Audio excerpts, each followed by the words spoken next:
La industria del alcohol está colapsando y el principal responsable es la generación Z. México entrega 37 capos a Estados Unidos. ¿Qué está pasando con el tema de Groenlandia? En Japón hay un restaurante en donde probablemente no te sirvan lo que pediste y aún así la experiencia vale completamente la pena. Bienvenidos de nuevo a este segmento de noticias en donde como siempre les comparto un resumen de algunas de las noticias, historias y eventos recientes más importantes. Como saben, aquí el objetivo es utilizar estas noticias para reflexionar, aprender y conectar con los valores que defendemos en este espacio, mientras analizamos las tendencias culturales y cuestionamos todo aquello que nos aleja de los principios fundamentales. Esto con el fin de promover una sociedad más fuerte y digna. Pero antes de comenzar con las noticias de hoy, no olvides darle like a este video, suscribirte al canal y activar las notificaciones para que no te pierdas de ningún contenido nuevo. Ahora sí, vamos con las noticias. En la primera noticia, ¿qué está pasando con el tema de Groenlandia? Gente, estoy seguro de que si estos últimos días has visto las noticias o has entrado a redes sociales, sabes que Groenlandia pasó de ser una isla remota y congelada a convertirse en el centro de una tormenta geopolítica con información nueva todos los días. Y es que las primeras declaraciones de Donald Trump, en donde decía que sí o sí iba a adquirir Groenlandia, desataron un debate internacional, críticas duras contra Estados Unidos y acusaciones de que Washington actúa como un bully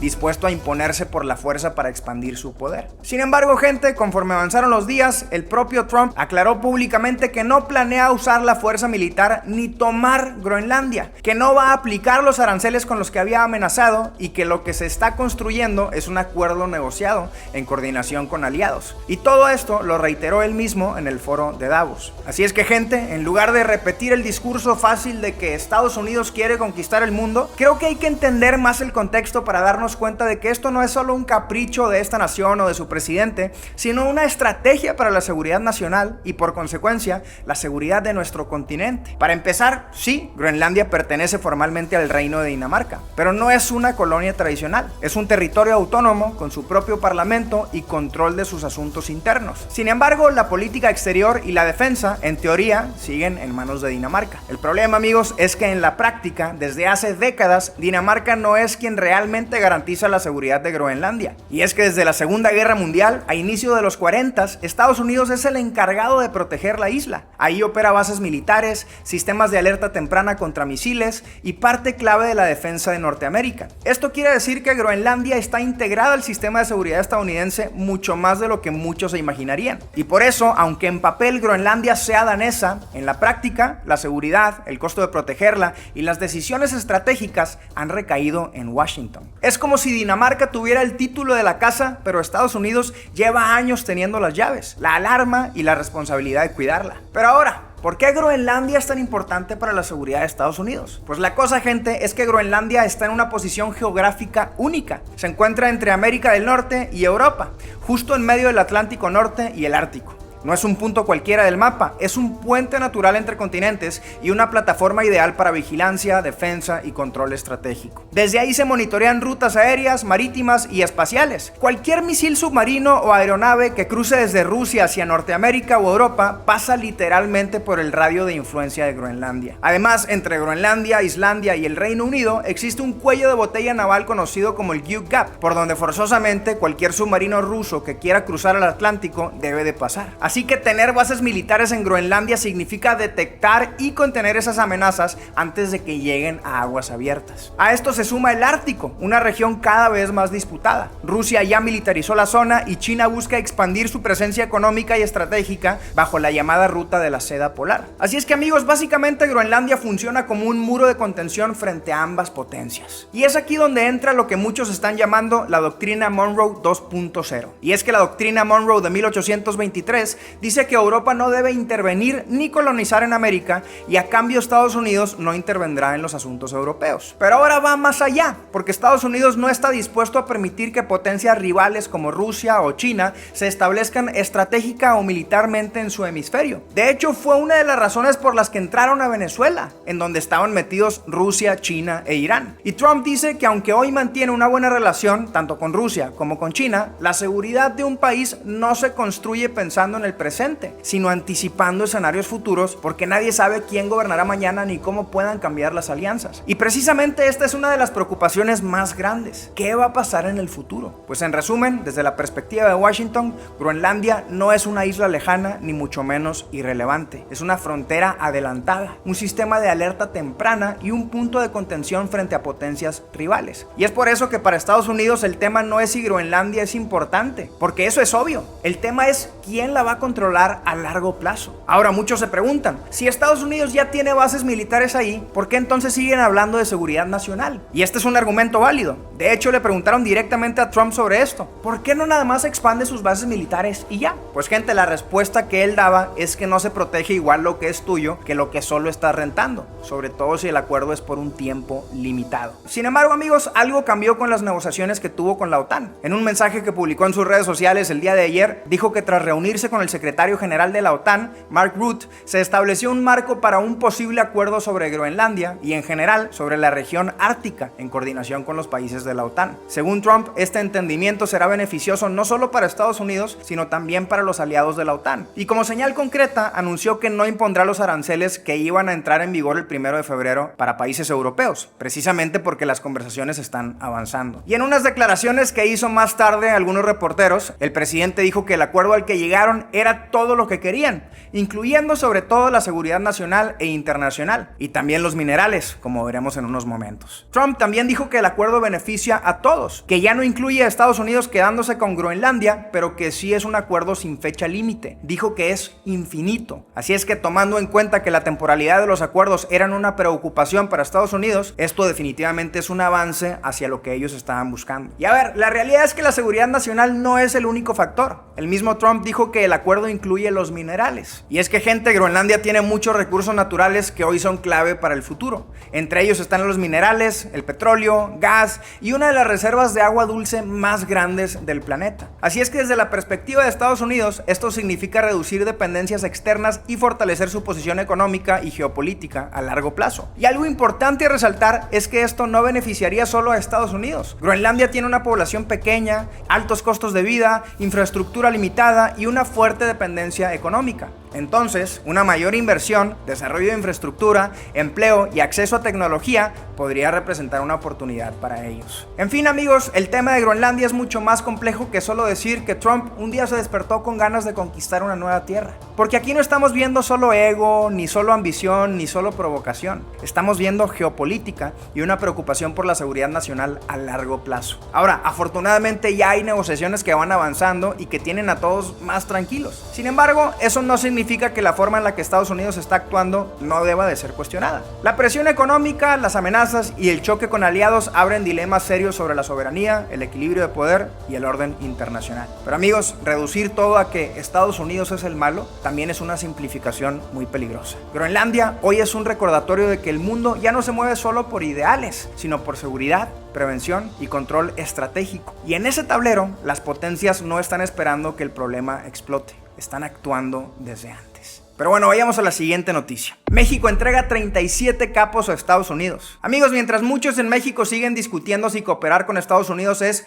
entreguismo o pérdida de soberanía, esta semana ocurrió algo que no se veía desde hace años. El gobierno mexicano entregó 37 capos del narcotráfico a la justicia estadounidense. Y por el número, el perfil de los criminales y el contexto político, diversos medios han señalado que se trata de una de las entregas más significativas de los últimos años en la relación bilateral en materia de seguridad. Cuando la presidenta Claudia Sheinbaum habló del tema, explicó que la entrega de los 37 capos fue una decisión soberana y forma parte de los mecanismos de entendimiento bilateral entre México y Estados Unidos. Dijo que se trató de una solicitud del Departamento de Justicia estadounidense, analizada por el Consejo Nacional de Seguridad, y que la decisión se tomó pensando primero en la conveniencia para México. Y desde Estados Unidos, el embajador destacó este hecho como una colaboración histórica, subrayando que ambos países actuaron de manera coordinada, cada uno desde su soberanía, pero con un objetivo en común: fortalecer la seguridad seguridad y combatir al crimen organizado. Y gente, esto que ocurrió es importante y parte de un contexto aún más grande. Seguramente viste en las noticias cómo unos días antes un avión militar estadounidense aterrizó en Toluca. Ahora, esto no sucedió sin permiso, no fue una operación militar ni una intervención encubierta, tampoco fue para intimidar o amenazar como algunos dijeron. Fue un vuelo autorizado por el gobierno mexicano desde el año pasado y la presidenta Sheinbaum explicó que fue con fines de capacitación y cooperación en seguridad. Así es que no hubo invasión, sometimiento ni pérdida de soberanía. Hubo permiso, coordinación y un objetivo concreto: fortalecer las capacidades de seguridad. Y eso, amigos, es importante, porque durante años México ha intentado enfrentar al crimen organizado prácticamente solo o con una cooperación mínima y políticamente incómoda con Estados Unidos. El resultado lo vemos todos los días: violencia desbordada, territorios sin control, organizaciones criminales cada vez más poderosas y un país vecino cansado de ver cómo el gobierno de México no hace nada mientras el fentanilo que se produce aquí mata a miles en Estados Unidos. Y mientras el problema seguía creciendo, la cooperación se había vuelto más discurso que acción. Ya hemos visto la reacción de Estados Unidos ante esto: presión política, aumentos en aranceles, amenazas de designar a los cárteles como organizaciones terroristas y advertencias sobre una posible intervención directa si México no contenía el narcotráfico. Por eso, esta entrega de 37 capos y la entrada del avión no es una acción menor. Esto marca un cambio de tono y potencialmente de estrategia. Y este cambio de tono importa, y mucho, porque México y Estados Unidos no son países aislados, son economías profundamente ligadas, son socios comerciales y vecinos inevitables. Lo que pasa en uno impacta directamente en el otro. Y amigos, fingir que podemos darnos el lujo de una mala relación, sobre todo en temas de seguridad, pues simplemente no es realista. Estar bien con Estados Unidos es lo mejor que podríamos hacer, sobre todo considerando la potencia que es. Además, cuando hay coordinación, información compartida y objetivos claros,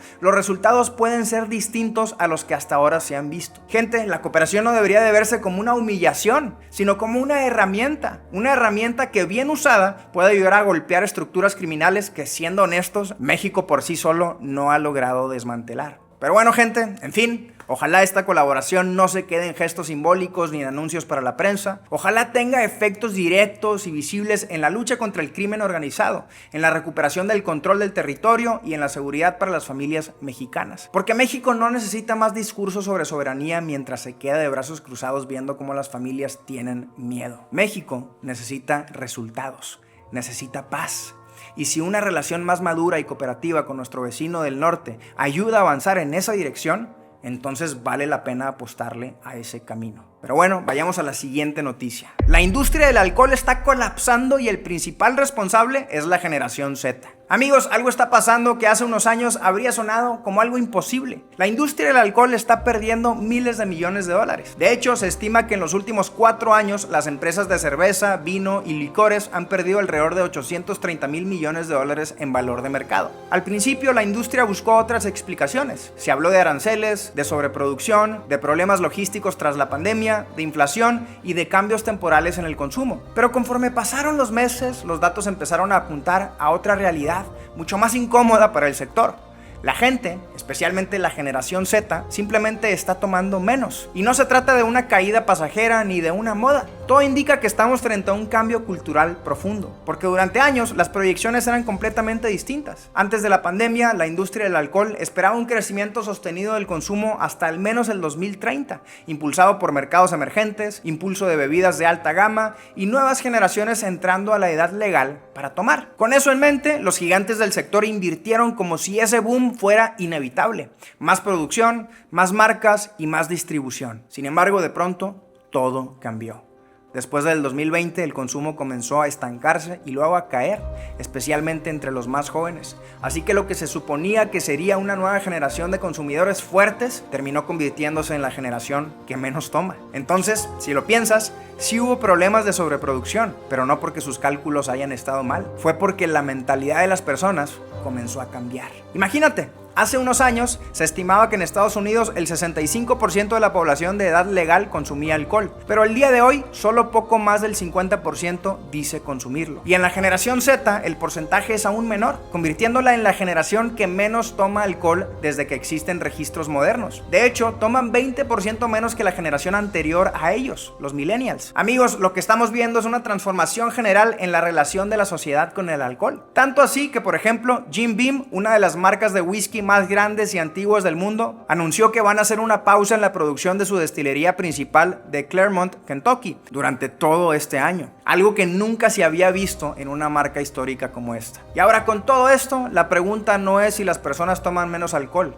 La pregunta es, ¿por qué están tomando menos alcohol? Pues gente, la razón es simple. Las personas hoy más que nunca están preocupadas por su salud. No solo física, sino mental. Porque cada vez hay más conciencia y preocupación real por la ansiedad, la depresión y el bienestar mental. Y las nuevas generaciones saben que controlar o eliminar el consumo de alcohol puede tener muchos beneficios para ellos. También está el factor económico. El alcohol es caro y la realidad es que muchos jóvenes prefieren gastar en otras cosas. Y por último, gente, se está hablando de un cambio cultural en cuanto a la socialización. Y es que esta generación entiende que no es necesario tomar alcohol para socializar. Prefieren claridad y estar presentes con sus amigos a estar anestesiados. De hecho, mientras cae el consumo del alcohol, está creciendo con fuerza la industria de productos sin alcohol, como la cerveza sin alcohol, vino sin alcohol, mocktails y productos zero proof, que son pensados para socializar sin emborracharse. Si es que, gente, este cambio es especialmente relevante si consideramos que la generación de la que estamos hablando, la generación Z, es una generación golpeada por la ansiedad, la hiperexposición a las redes sociales, la confusión de identidad y una cultura que prometió libertad,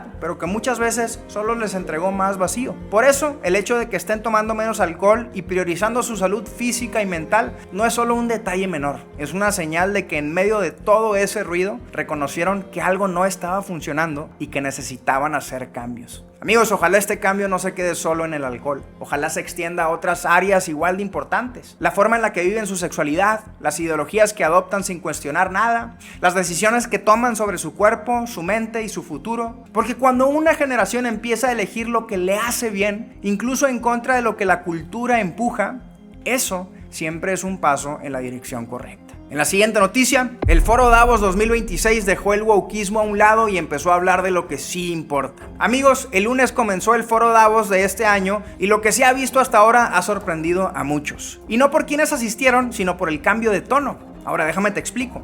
El Foro Económico Mundial de Davos es una reunión anual en donde se reúnen jefes de Estado, líderes empresariales, banqueros, organismos internacionales, académicos y medios. En teoría, es un espacio para discutir los grandes desafíos globales como la economía, el comercio, la seguridad, la energía y la estabilidad internacional. Sin embargo, gente, en los últimos años el foro había sido duramente criticado porque, como había estado sucediendo prácticamente en todos lados, Davos fue secuestrado por la ideología. Ahora gran parte de la agenda giraba alrededor del wokeismo. Se hablaba de activismo climático radical, lenguaje inclusivo, derechos LGBT, políticas de género, discursos morales desconectados de la realidad cotidiana de la gente y de agendas corporativas que obligaban a las empresas a seguir criterios ideológicos y sociales más que resultados reales. Imagínate, hubo encuentros en donde se hablaba más de pronombres, cuotas y diversidad y discursos simbólicos para quedar bien que de inflación, crimen, energía o seguridad nacional. Para muchos, y me incluyo, Davos se había convertido más en un foro ideológico que en un espacio serio para enfrentar problemas reales del mundo. Y por eso es que lo que está pasando este año llama tanto la atención, porque el discurso empezó a cambiar. Ahora hay menos ideología.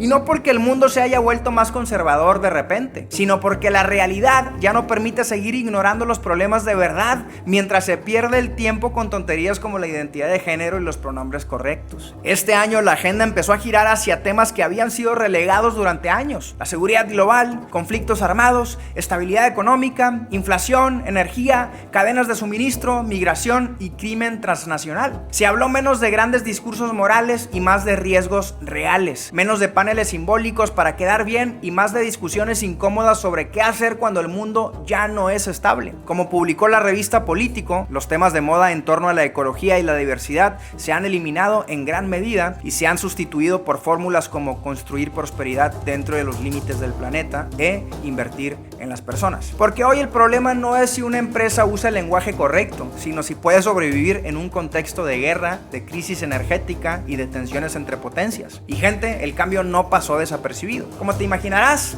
como ya nos está hablando de identidad de género y pronombres, algunos medios y activistas acusaron al foro de haberse convertido en ultraderecha. Incluso hubo quienes aseguraron que el foro se hizo MAGA porque supuestamente le avisó al presidente Trump que iban a eliminar los discursos woke con tal de que él participara. Por favor, gente, como si hablar de seguridad, economía y orden fuera propiedad exclusiva de Trump. Como si preocuparse por la inflación, las guerras o el crimen organizado fuera un capricho ideológico y no una necesidad urgente para cualquier país serio. Gente, cuando el mundo enfrenta conflictos entre países, crisis energéticas, colapsos migratorios y economías frágiles, la ideología deja de ser prioridad. No es que Davos haya abrazado una agenda conservadora de ultraderecha, es que la fantasía ya no alcanza para gobernar el mundo. Lo que estamos viendo es algo más simple, pero más incómodo para muchas personas: el regreso de la realidad. Y si incluso el foro Davos está entendiendo eso, tal vez el mensaje lo entienda el resto del mundo: que los problemas reales no se resuelven con discursos simbólicos, sino con decisiones serias. Pero bueno, en la siguiente noticia, en México, la senadora de Morena, Ana Lilia Rivera, dijo que Taiwán es uno de los lugares de México en donde el desarrollo científico y tecnológico son verdaderamente impresionantes. Taiwán es uno de los lugares del país donde el desarrollo científico y tecnológico es verdaderamente impresionante. No, bueno.